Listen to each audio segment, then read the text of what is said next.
Hola, ¿qué tal amigos? Muy buen día para todos ustedes, Dios los bendiga.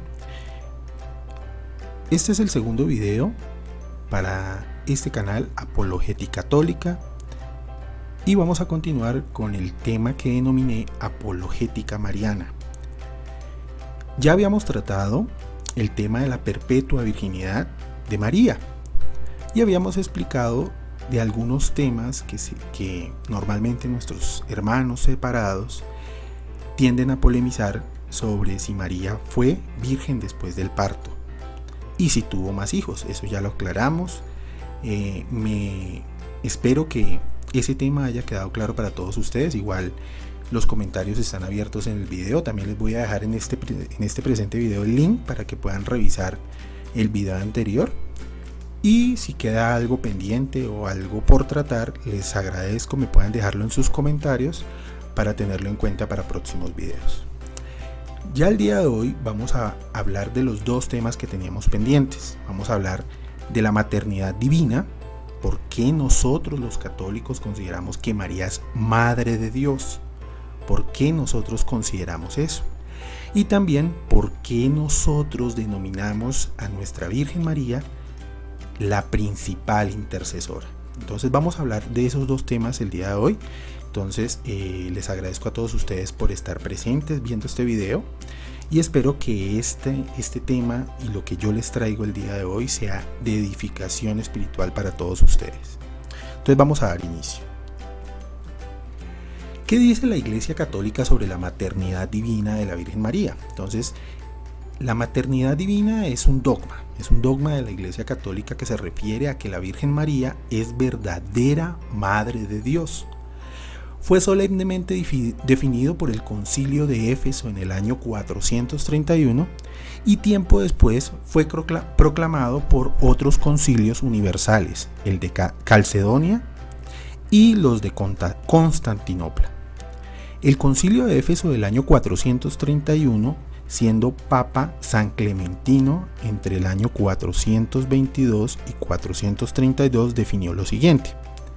San Clementino I definió: si alguno no confesare que el Emmanuel, o sea, el Dios con nosotros, el Cristo, es verdaderamente Dios y que por tanto la Santísima Virgen es Madre de Dios, porque parió según la carne al Verbo de Dios hecho carne, si esa persona no considera o no confiesa que efectivamente Dios se encarnó en Cristo y es hijo de María, o sea, María es madre de Dios encarnado, o sea, de la segunda persona de la Santísima Trinidad, sea anatema. Entonces el Concilio Vaticano II también hace referencia al dogma de la siguiente manera: desde los tiempos más antiguos la bienaventurada Virgen es honrada con el título de Madre de Dios. Y aquí está haciendo referencia precisamente a lo que se definió en el año 431, que ya era un hecho para esos tiempos. Simplemente se formalizó en aquella época. A cuyo amparo los fieles acuden con sus súplicas en todos sus peligros y necesidades. Eso está en la Constitución Dogmática Lumen Gentium 66. Para poder nosotros entender por qué decimos que María es Madre de Dios, tenemos que primero entender por qué Jesucristo se considera que es Dios, que es la manifestación de la segunda persona de la Santísima Trinidad. Para eso vamos a revisar algunos pasajes para que nos quede claro que Jesús es verdaderamente Dios hecho hombre. En Juan capítulo 5 versículo 18 nos dice lo siguiente: por esto los judíos buscaban con más ahínco matarle, pues no solo quebrantaba el sábado, sino que decía que Dios era su Padre, haciéndose igual a Dios. Entonces aquí Juan nos está explicando cuál era la razón por la cual los judíos de la época querían asesinar a Jesucristo, porque ellos consideraban una blasfemia que Él se hiciera a sí mismo igual a Dios. Entonces aquí Juan nos recalca que el mismo Jesucristo decía que Él era la manifestación hecha carne de Dios. Entonces Juan capítulo 5 versículo 18 dice que es la razón por cual los judíos crucificaron a Jesús es que él se hacía a sí mismo igual a Dios. En Mateo capítulo 1 versículo 23 también nos dice lo siguiente: He aquí que una virgen concebirá y parirá un hijo, y se le pondrá por nombre Emmanuel, que quiere decir Dios con nosotros. Este es el cumplimiento de una profecía hecha por Isaías. Y aquí nos está diciendo que ese hijo que parirá esa virgen será Emmanuel, que quiere decir Dios con nosotros. Aquí está el cumplimiento precisamente en Isaías 7:14, que dice: el Señor mismo os dará por eso la señal. He aquí que la virgen grávida da a luz y le llama Emmanuel. Como ya lo vimos en Mateo 1:23, Emmanuel traduce Dios con nosotros. Entonces, el anuncio del profeta Isaías y lo comunicado por el ángel a José en sueños nombra a Jesús como el Emmanuel, Dios con nosotros. Entonces, nos está quedando claro que efectivamente Jesús es Dios. En Mateo capítulo 22, versículo 41 al 46, es en este momento cuando, reunidos los fariseos, les preguntaron a Jesús: ¿qué os parece de Cristo? ¿De quién es hijo? Y Jesucristo les contestó, y ellos contestaron, o sea, aquí Jesucristo le pregunta a los fariseos: ¿qué os parece Cristo? ¿De quién es hijo? Y ellos le contestaron: pues de David. Él les replicó: pues como David en espíritu, o sea, inspirado por el Espíritu Santo, le llamó Señor, diciendo: dijo el Señor a mi Señor, o sea, el Señor a mi Señor. O sea, hay dos personas manifestadas en esa narración: siéntate a mi diestra, mientras pongo a tus enemigos bajo tus pies. Si pues David le llama Señor, ¿cómo es hijo suyo? Y nadie podía responderle palabra, ni se atrevió nadie desde entonces a preguntarle más. Entonces, aquí Jesús le dice a los fariseos que David llamó al Cristo Mesías mi Señor, o sea, lo llamó mi Señor. ¿Cómo podría ser el Cristo hijo de David si el mismo David le llama mi Señor? Esto refuta la afirmación que el Mesías era hijo de David. Hay más textos que confirman que Jesús es Dios. En Isaías capítulo 9, versículos 5 al 6, hablan de la predicción del profeta de la identidad del nacimiento de Jesús. En Colosenses capítulo 2, versículo 3, habla que el perfecto conocimiento de Dios está en Cristo. En Juan capítulo 21, versículo 17, Pedro dice Señor a Jesús y afirma que es omnisciente. En Juan capítulo 16, versículo 30, los discípulos reconocen la omnisciencia de Jesús. Y en 1 Juan 5, 20, el Hijo de Dios es Dios verdadero y la vida eterna. Y este es muy importante. Juan capítulo 20, versículos 27 al 28 es cuando Tomás le dice a Jesús: Señor mío y Dios mío. En Colosenses capítulo 2, versículo 9, nos habla de la plenitud de la cualidad divina, la cual reside en Jesús. Ya teniendo en cuenta que Jesús es verdaderamente Dios, vamos entonces a profundizar por qué nosotros los católicos consideramos que el embarazo de la Virgen María y ella como tal generan la maternidad divina, y por qué María la consideramos Madre de Dios. Vamos a mirar cómo se le comunicó a María ese designio. En Lucas capítulo 1, versículo 28, es cuando el ángel le anuncia a María, y presentándose a ella le dijo: Salve, llena de gracia, el Señor es contigo. María se turbó al oír estas palabras y discurría qué podría significar aquella salutación. Aquí nos está recalcando que María se perturbó, no por el ángel, se perturbó por sus palabras. Y nos habla de que ella se preguntaba qué podía ser ese saludo, qué quiere decir, que no fueron solo palabras, hubo algo más. ¿Qué quiere decir eso? Entonces, que el ángel Gabriel saludó a María con una palabra: salve, llena de gracia. Y quiero hacer énfasis en salve, llena de gracia. Esa palabra, esa frase, en la transliteración del griego, haire que haritomene, que es en el griego koine, que fue escrito en nuestro Nuevo Testamento, haire que haritomene, el ángel Gabriel saludó a María. con una palabra, salve, que era un título utilizado para saludar a la realeza, al emperador, al rey. Es por la dimensión de ese saludo que María se inquietó, como lo vimos ya en el pasaje de Lucas capítulo 1 versículo 28. Entonces, vamos a profundizar en qué significa Haire Kecharitomene. Haire, del griego koine, traducido al latín en ave.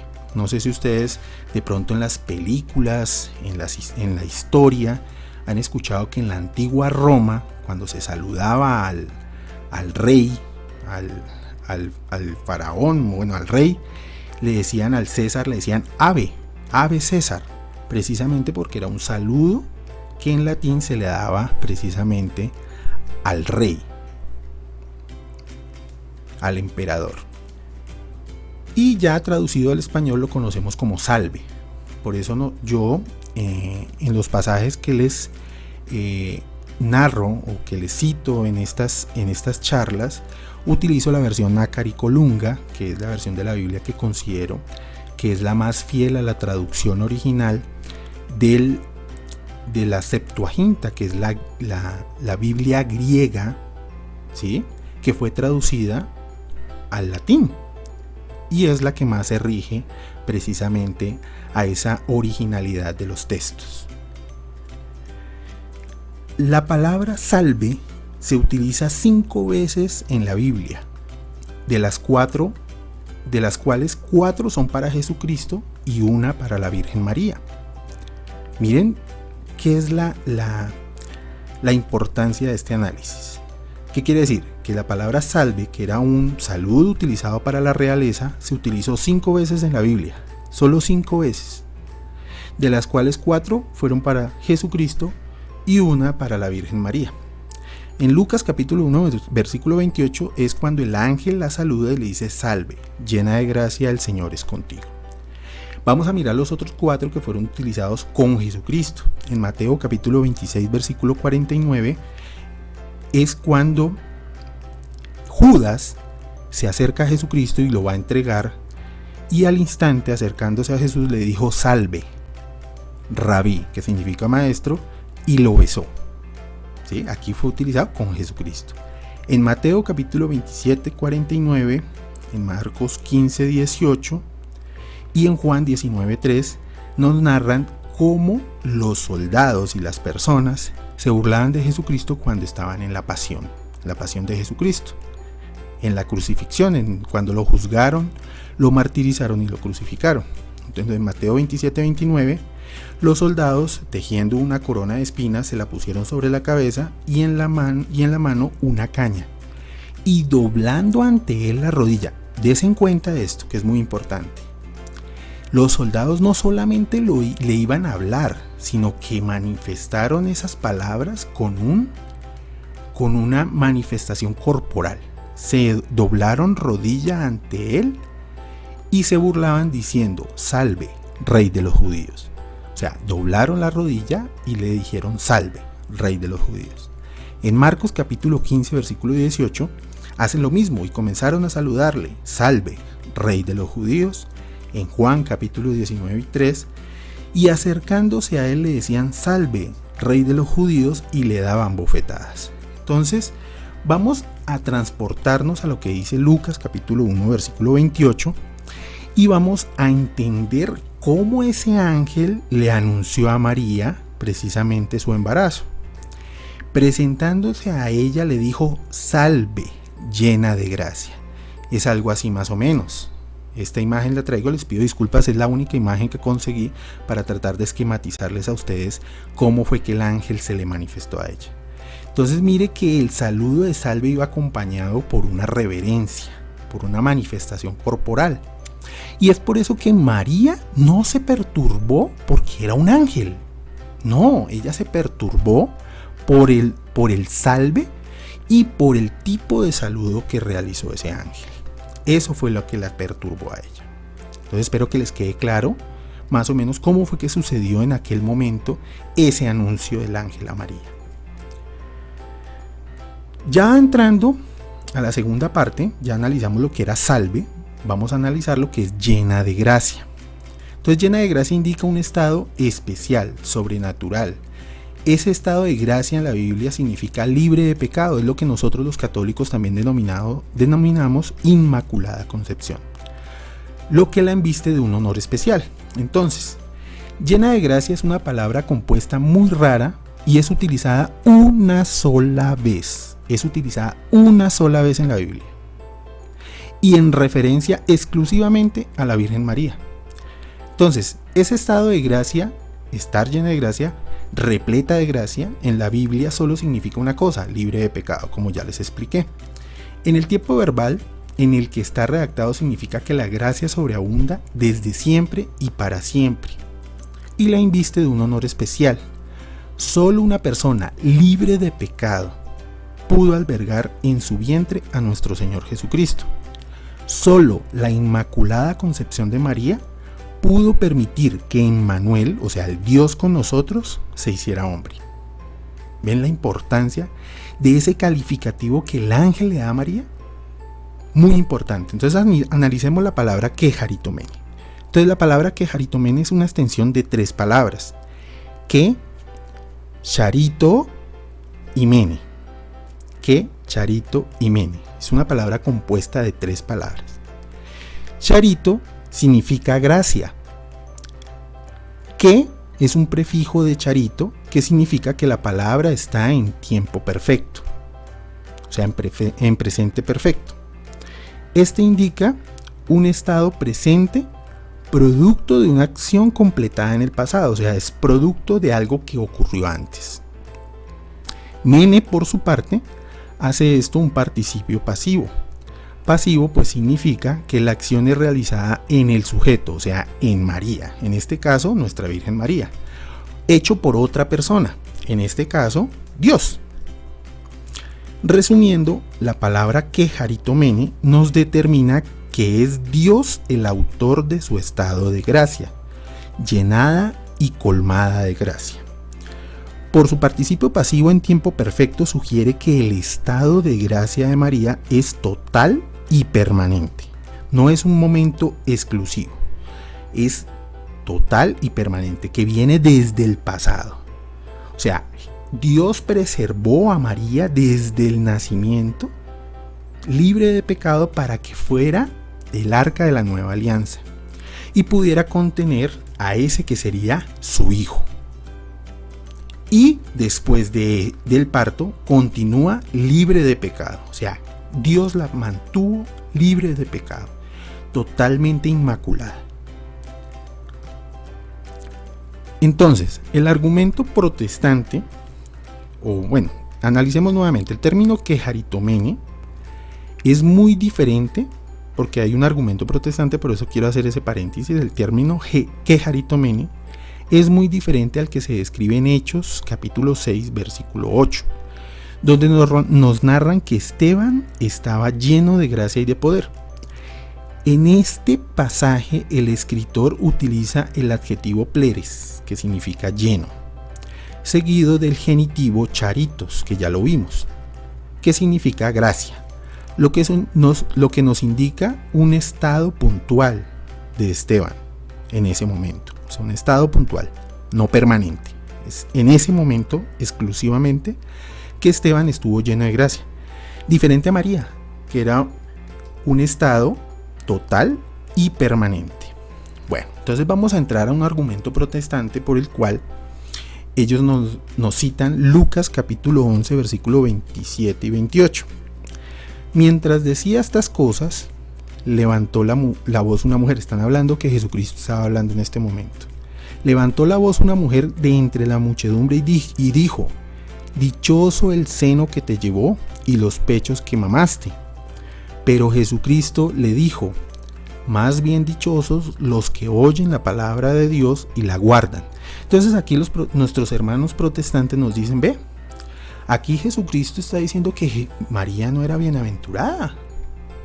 Él está resaltando que los verdaderos dichosos son los que oyen la palabra y la guardan. O sea, María no tenía una investidura especial, era igual que nosotros, y Jesucristo dice que ella no era bienaventurada por haberlo por haberlo parido, por haberlo tenido en el seno, sino los que oyen la palabra y la guardan.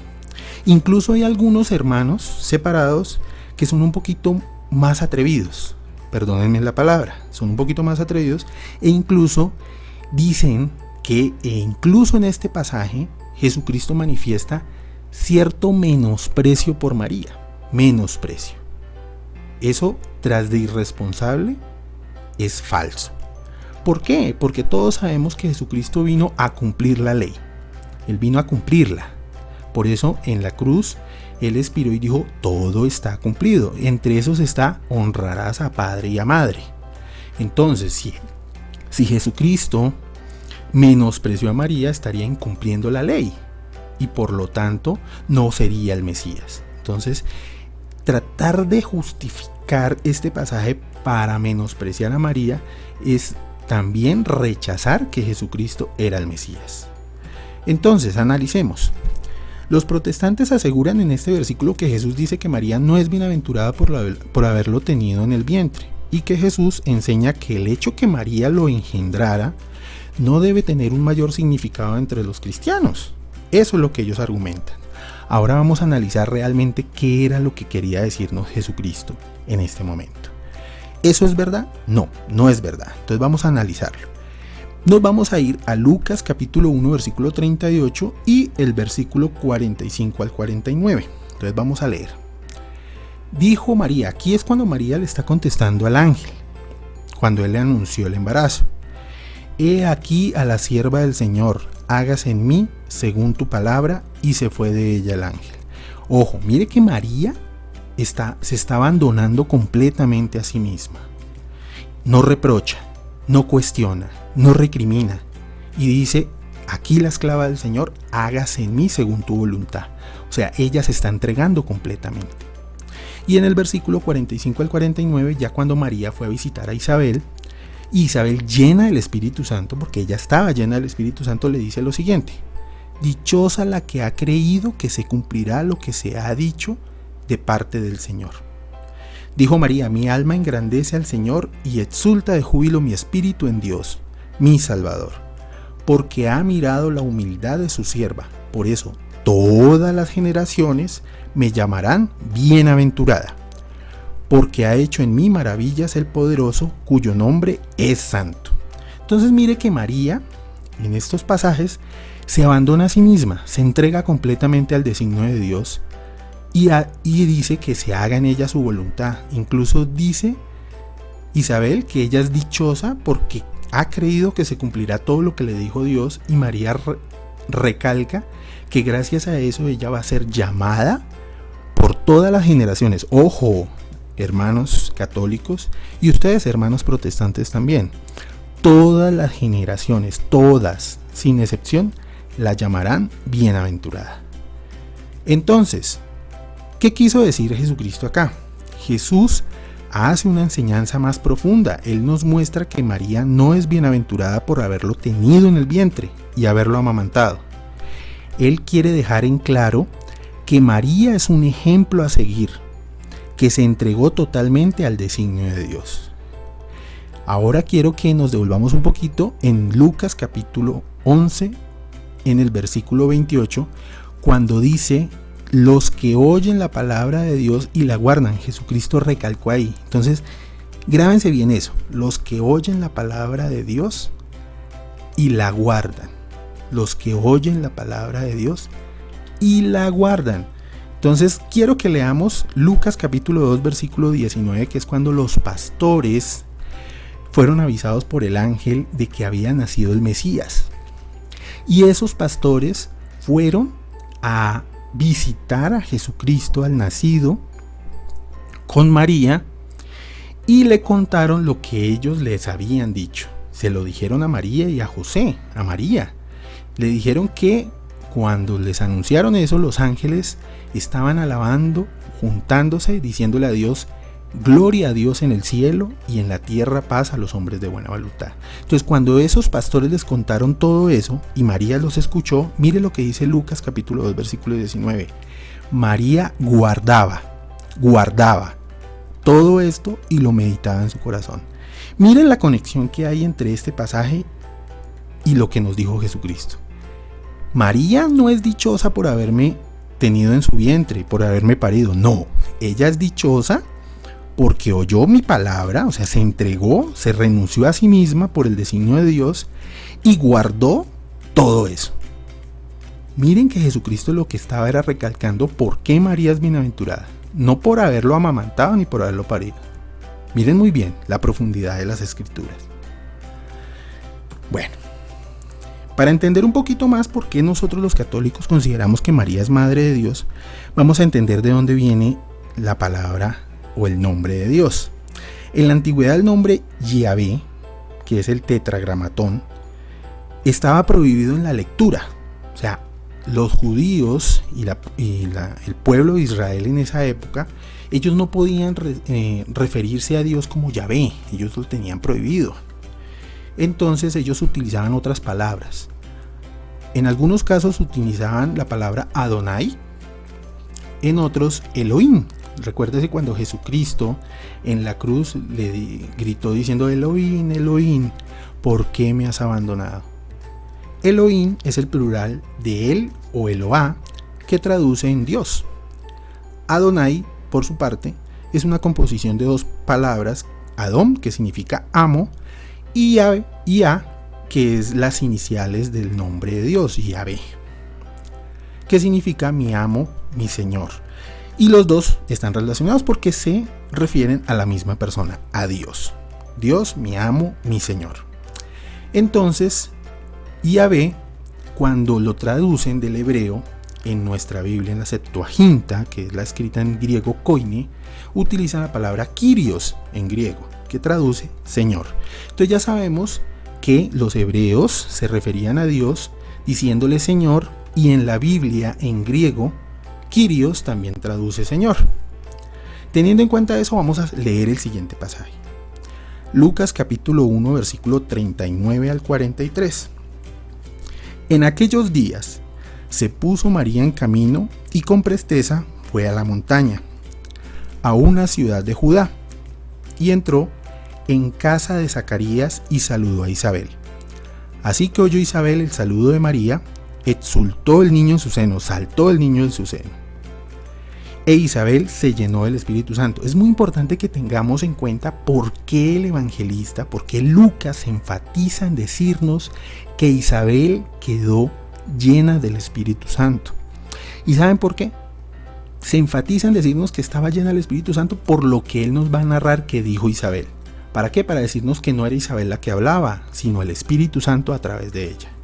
Y clamó con voz fuerte: bendita tú entre las mujeres y bendito es el fruto de tu vientre. Y le hace una pregunta: ¿de dónde aquí que la madre de mi Señor, venga a mí? ¿Se dan cuenta?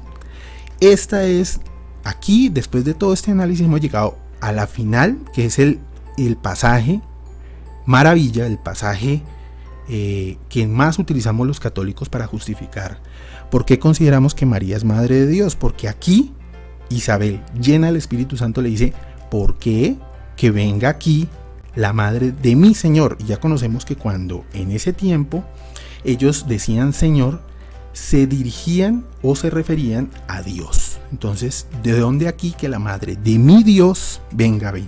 Entonces, si Isabel lo dijo llena del Espíritu Santo, ¿por qué nosotros como cristianos no podemos también profesarlo? María, Madre de Dios. Bueno, espero que les haya quedado claro esta primera parte, que por qué nosotros los católicos consideramos María Madre de Dios. Y ahorita vamos a entrar a profundizar por qué consideramos que María es la principal intercesora. Entonces el principal argumento protestante que ellos utilizan para decir que nadie puede ser intercesor. Ojo, es que ellos confunden dos términos: intercesor y mediador. Entonces ellos utilizan 1 Timoteo capítulo 2 versículo 5. Existe un solo mediador entre Dios y los hombres, Cristo Jesús. Entonces ellos te dicen, ve, aquí me está diciendo que nadie más puede mediar entre los hombres y Dios, sino el único Cristo hombre, Cristo Jesús. Entonces María no puede ser intercesora, pero hay un problema, es que intercesor no es lo mismo que mediador. Y eso lo tenemos que tener claro. ¿Por qué? Porque este versículo está sacado de contexto. Y como lo dice el padre Luis Toro, cualquier texto sacado de contexto es un pretexto. Entonces tenemos que leer bien todo lo que dice capítulo 1 Timoteo capítulo 2, desde el versículo 1 hasta el versículo 6. Entonces tenemos que encontrar el contexto. Entonces en 1 Timoteo capítulo 2 del 1 al 3, Pablo exhorta a todos para que rueguen los unos a los otros. Es decir, que todos podemos interceder por nuestros hermanos. Entonces no se trata de mediar, porque el único mediador es Jesucristo, y ya vamos a entender qué significa mediador, porque la misma Biblia nos dice qué es mediador, qué significa ser mediador. Pero Pablo acá sí nos dice que tenemos la posibilidad de interceder los unos por los otros. O sea que nosotros podemos rogar los unos por los otros. Así como yo puedo rezar por mi esposa, por mi madre, por mi hijo. Así como el pastor puede orar por sus fieles. Así como el Papa puede orar por nosotros, rezar por nosotros, rogar por nosotros. Todo lo podemos hacer. Entonces vamos a leer bien el contexto. En 1 Timoteo capítulo 2 del versículo 1 al 6 dice lo siguiente. Pablo comienza a exhortar. Ante todo te ruego que se hagan peticiones, que roguemos, que pidamos oraciones, súplicas y acciones de gracias. Mire lo que dice Pablo. Les ruego que se hagan peticiones, oraciones, súplicas y acciones de gracias por todos los hombres. O sea, ustedes, señores, Timoteo, por favor, hágalo por todos los hombres, por los reyes y por todos los constituidos en dignidad, a fin de que gocemos de vida tranquila y quieta con toda piedad y dignidad. Y mira lo que dice Pablo. Esto es bueno y grato ante Dios nuestro Salvador. O sea que interceder, rogar por los demás, es grato ante los ojos de Dios. Pedirle a María para que interceda por nosotros es grato ante los ojos de Dios, el cual quiere que todos los hombres sean salvos y vengan al conocimiento de la verdad. Porque uno es Dios. Mire que aquí ya Pablo nos va a decir qué significa mediador. Porque uno es Dios. Uno también el mediador entre Dios y los hombres, el hombre Cristo Jesús, que se entregó a sí mismo para redención de todos. O sea que el mediador es el que se entrega, el que murió por nosotros. Ese es el mediador. Nadie más lo va a poder hacer porque ese fue el único, Jesucristo, el que se entregó, el que dio su vida por nosotros, el que al derramar su sangre perdonó todos nuestros pecados. Él es el mediador, nadie más lo puede ser. Entonces, hay una diferencia entre intercesor y mediador. Intercesor es el que ruega por alguien y mediador el que paga por la salvación. ¿Vale? Entonces vamos a poner un ejemplo. Esto se lo escuché al padre Luis Toro, que creo que estaba en Venezuela o acá en Colombia. Me pareció muy válido el ejemplo que él puso. Y él dijo, venga, resulta y pasa que a un amigo lo secuestraron. ¿Sí? Lo secuestraron. Los secuestradores pedían un rescate, un pago, un rescate. Entonces, ese que era mi amigo que estaba secuestrado era el hijo de una amiga de mi mamá. Yo me ofrecí a ir a hablar por él, a interceder por él. Entonces yo fui y hablé con los secuestradores y les dije, venga, suéltenlo, libérenlo, que no tiene el dinero para pagar lo que ustedes están pidiendo. Yo en ese momento estoy actuando como intercesor, ¿sí? Yo estoy rogando por él, pero no estoy pagando el precio. En cambio, Jesucristo entra en esta historia diciendo, tranquilos, que yo pago el rescate. No se preocupe, yo lo pago. Y lo paga y lo libera. Entonces, Cristo es el que pagó. Yo solamente rogué. Entonces ahí está la diferencia entre lo que es ser intercesor y ser mediador. María es intercesora, pero ella tiene un rango superior a todos nosotros en el término de interceder por la posición en la que ella goza. Y lo vamos a ver ya a continuación. Entonces, para poder entender la posición que tiene María privilegiada sobre todos nosotros, tenemos que entender y analizar si Jesús es rey. Ya sabemos que Jesús es Dios, ya lo vimos. Ahora tenemos que entender si Jesús es rey. Aquí en Daniel, capítulo 2, versículo 37, hay una profecía. La profecía es: tú, oh rey, eres rey de reyes, porque el Dios de los cielos te ha dado el imperio, el poder, la fuerza y la gloria. Esto es un pasaje mesiánico. ¿Qué quiere decir? Que es una profecía del Mesías, que se cumple en 1 de Timoteo capítulo 6 versículo 15.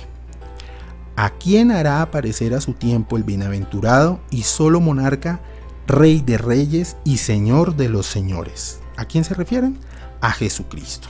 Entonces sabemos que Jesús no solamente es rey, sino rey de reyes. Entonces, vamos a analizar bien el contexto en la época en que se desenvolvían todas estas historias, y es que en los tiempos del reinado de David, siempre la reina, o sea la madre, era la madre del rey, no la esposa, era la madre del rey, y tenía un trono al lado del rey, o sea que la reina, que era la madre, tenía una posición privilegiada, sentada en un trono a la derecha, al lado del rey. Entonces vamos a analizar esta historia que tiene tres personajes: Adonías, que es el hermano, Betsabé, que es la madre, y Salomón, que es el rey Salomón. Adonías es el hermano de Salomón. Adonías necesitaba un favor del rey. Adonías pudo haber ido directamente a Salomón, pero no lo hizo. Él fue primero con Betsabé, que es la madre, porque él sabía que ella podía interceder, y Betsabé intercedió por él ante el rey Salomón. Entonces vamos a leer bien el pasaje. En Primera de Reyes capítulo 2 versículos 17 al 20 dice lo siguiente: Adonías, y él prosiguió: te pido que le digas a Salomón, porque él no te lo negará. Mire lo que dice Adonías, le dice a Betsabé: por favor intercede por mí, porque yo sé que él no te lo negará. Que me dé por mujer a Abisac, la sunamita. Betsabé dijo: bien, yo hablaré por ti al rey. Mire lo que dice Betsabé, la reina: bien, yo hablaré por ti al rey. Betsabé fue a hablar con Salomón por Adonías. Y mire lo que pasa, mire lo que nos narra aquí. Y el rey se levantó para salir a su encuentro. O sea, él, siendo rey, al ver que viene su madre, la reina, él se levanta de su trono y va al encuentro con ella. Y mire lo que hace. Y después de posternarse ante ella, posternarse quiere decir que se inclina ante ella, hace una reverencia. Él, siendo el rey, hace una reverencia ante ella, porque es su madre, es la reina. Se sentó sobre su trono, poniendo otro para la madre del rey. ¿Qué quiere decir? Él ordenó que pusieran otro trono al lado de él. Y Betsabé, que es la reina, se sentó a su derecha, en un trono a su derecha. Mire lo que también nos dice el escrito, analicémoslo profundamente. Aquí dice que después de eso no fue el rey el que primero habló, no, fue ella, la reina. Entonces ella le dijo entonces: tengo una cosita que pedirte, no me la niegues. Y mire lo que le contesta el rey. Y el rey le dijo: pide madre mía, que yo no te negaré nada. El rey le está diciendo a la reina que no importa lo que le pida, él no se lo va a negar, se lo va a dar. ¿Listo? Entonces, ya teniendo en cuenta eso, tenemos que entender que la reina, la madre del rey, tenía un título poderoso y prestigioso. Ese título se llamaba Gevirá en griego. En su hebreo, que aquí vemos la palabra, traduce al español señora, gran dama, reina madre. Mira este último. ustedes, compañeros, hermanos católicos, ¿a quién se le hace parecido Reina Madre? Pues claro, nuestra Virgen María. Nosotros le decimos que ella es la reina, la madre de Dios. Entonces, la madre del rey ocupaba un lugar especial y su nombre era asociado con la toma del poder de este. En Jeremías capítulo 13 versículo 18 también nos narra lo siguiente: di al rey y la reina, o sea, di al rey y a la reina, que es la madre del rey, humillaos, sentados en el suelo, porque está por caer de vuestras cabezas la corona de vuestra magnificencia. Entonces mire que en Jeremías este profeta dice que el rey y la reina, que es la madre del rey, hay que tenerles en una posición privilegiada, al rey y a la madre del rey. Entonces la madre del rey ocupaba un lugar especial y su nombre era asociado con la toma del poder de este. ¿Por qué? Porque cada vez que en el Antiguo Testamento narraban al rey, siempre nombraban a la madre del rey, como si de esa manera le dieran legitimidad al rey, porque era hijo de la madre, de ella, de la mamá de él, de la reina. Entonces vamos a leer esos pasajes. En Primera de Reyes capítulo 14, versículo 21, nos narra lo siguiente: Roboam, hijo de Salomón, reinó sobre Judá, tenía 41 años cuando empezó a reinar, y reinó 17 años en Jerusalén, la ciudad que Yahvé se había elegido de entre todas las tribus de Israel para poner allí su nombre. Y mire lo que nos narra: su madre se llamaba Noamá, amonita. Su madre se llamaba Noamá. O sea, aquí hacen un énfasis en tratar de describir quién era la mamá del rey, como si de esa manera legitimaran ese reinado. En Primera de Reyes capítulo 15, versículos 1 al 2, hacen lo mismo. El año 18º del reinado de Jeroboam, hijo de Nabat, comenzó a reinar en Judá Abiam. Reinó 3 años en Jerusalén. Su madre se llamaba Macá, hija de Abisalón. ¿Ven? Entonces, en la mayoría de las veces, en gran parte de las veces que narraban en el Antiguo Testamento, al rey nombraban a la madre, como tratando de darle legitimidad a ese reinado. Ya teniendo en cuenta eso y cómo lo hacían, vamos a tratar de buscar, de rastrear en el Nuevo Testamento cómo lo hicieron con María y con Jesucristo. En Mateo capítulo 2 versículo 13 nos dicen lo siguiente: porque cada vez que los ángeles se pronunciaban y se manifestaban para decir algo, se referían siempre a Jesucristo y a María como su madre. Entonces mire lo que dice acá. Esto es cuando el ángel se le manifiesta a José para decirles que se vayan a Egipto, para que huyan a Egipto. Entonces, partido que hubieron, el ángel del Señor se apareció en sueños a José y le dijo: levántate, toma al niño y a su madre, y huye a Egipto, y estate allí hasta que yo te avise, porque Herodes va a buscar al niño para matarlo. ¿Por qué el ángel aquí le dice a José: toma al niño y a su madre? ¿Por qué lo dice de esa manera? ¿Por qué no le dice a José: toma al niño y a tu esposa? No. ¿Por qué? ¿Por qué resalta y a su madre? ¿Se dan cuenta la similitud? En Mateo capítulo 2 versículo 11 pasa exactamente lo mismo. Y aquí es cuando los Reyes Magos, los que conocemos como los Reyes Magos, que siguieron la señal de la estrella, ellos llegaron buscando al que había nacido, al rey de los judíos. ¿Sí? ¿Cómo los Reyes Magos iban a saber que efectivamente era el rey de los judíos? Mire cómo el evangelista acá nos hace ese énfasis. Mire lo que pasa. Y llegando a la casa, vieron al niño con María, su madre. ¿Ven?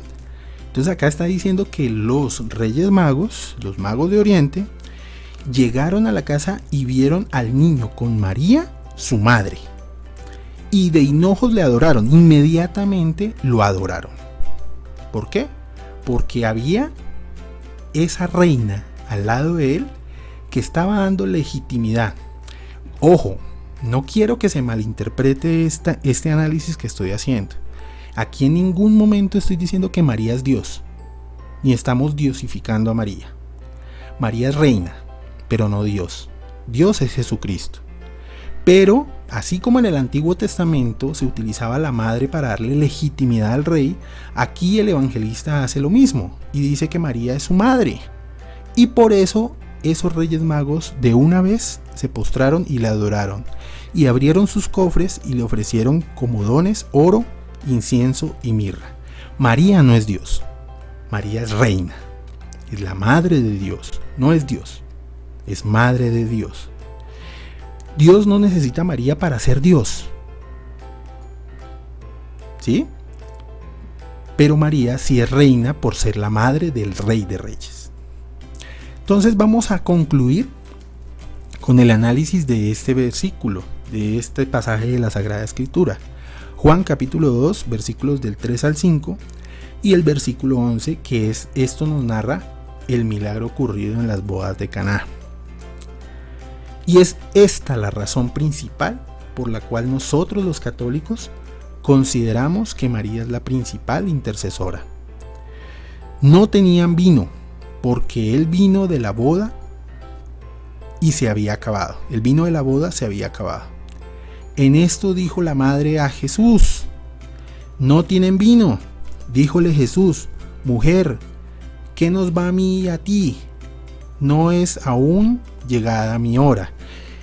Y aquí voy a citar una frase que utiliza mucho un hermano muy conocido en las redes sociales, que es Fernando Casanova, que él dice de esta manera y que me parece muy gracioso, pero a la vez muy cierto.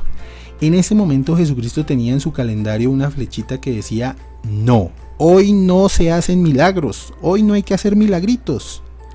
Pero él hace una excepción, porque la que le está pidiendo eso es nada más y nada menos que la reina, su madre. Y así como lo vimos en el Antiguo Testamento en Primera de Reyes, el rey le decía: pídeme lo que quieras, que no te lo negaré. Y es por eso que aquí se manifiesta el primer milagro que hizo Jesús en Caná de Galilea. Manifestó su gloria y creyeron en él sus discípulos. María enfatizó diciéndoles a ellos en ese momento, para que Jesucristo se manifestara: haced lo que Él os diga. Y esa es la frase que María, la reina, nos dice a todos nosotros, la principal intercesora: hagamos lo que Él diga, cumplamos su palabra, cumplamos su mandato, sigamos su indicación, sigamos su enseñanza. Entonces, aquí Jesucristo no solamente complació a su madre, a la reina, sino que lo hizo de la mejor manera, y las escrituras lo dicen así. No solamente convirtió en el agua en vino, sino en el mejor de los vinos. O sea, Jesucristo se fajó en este milagro. ¿Por qué? Porque era su madre la que se lo estaba pidiendo.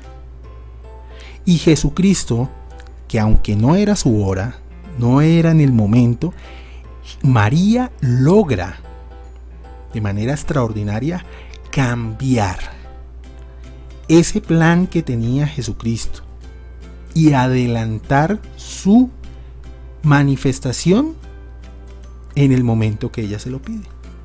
Y esa es la razón por la que nosotros los católicos consideramos que María es la principal intercesora. Por eso es que nosotros le pedimos a ella. ¿Por qué? Porque ella va a interceder directamente por nosotros ante su Hijo. Y teniendo en cuenta lo que dice Primera de Reyes: Madre, pídeme lo que quieras, que no te lo negaré. Y es por medio de María que Jesucristo nos escucha más. Esa es la razón. Entonces les agradezco a todos ustedes, amigos, hermanos, por haberse tomado este tiempo de escuchar este video. Lo preparé con mucho amor para todos ustedes. Les doy infinitas gracias, Dios los bendiga. Les voy a pedir el favor que si les gusta el video, si les gusta este contenido, por favor les den suscribirse a mi canal y activen la campanita para que les lleguen las notificaciones. Voy a intentar subir un video mensualmente, y si veo que las cosas, las personas responden de mejor manera, voy a intentar hacerlo más seguido. Entonces denle me gusta y compártanlos con todos sus amigos para que este mensaje se difunda para que llegue a todos nuestros hermanos católicos, para que estemos seguros de lo que creemos, que todo lo que esta Santa Iglesia Católica enseña está debidamente sustentado en las Sagradas Escrituras. Aquí nadie se está inventando nada, todo está sustentado. Esta es la iglesia que fundó Jesucristo, Mateo 16:18, y tú eres Pedro, sobre esta piedra edificaré mi iglesia. Esta es la iglesia que se ha encargado de mantener esa enseñanza intacta por casi 2000 años. Bueno, hermanos, muchísimas gracias, les agradezco a todos ustedes. De parte mía, muchas bendiciones, de parte de Diosito, interceda por todos ustedes. Dios los bendiga, los llene de mucha salud y mucha prosperidad. Bendiciones, amigos, hasta luego.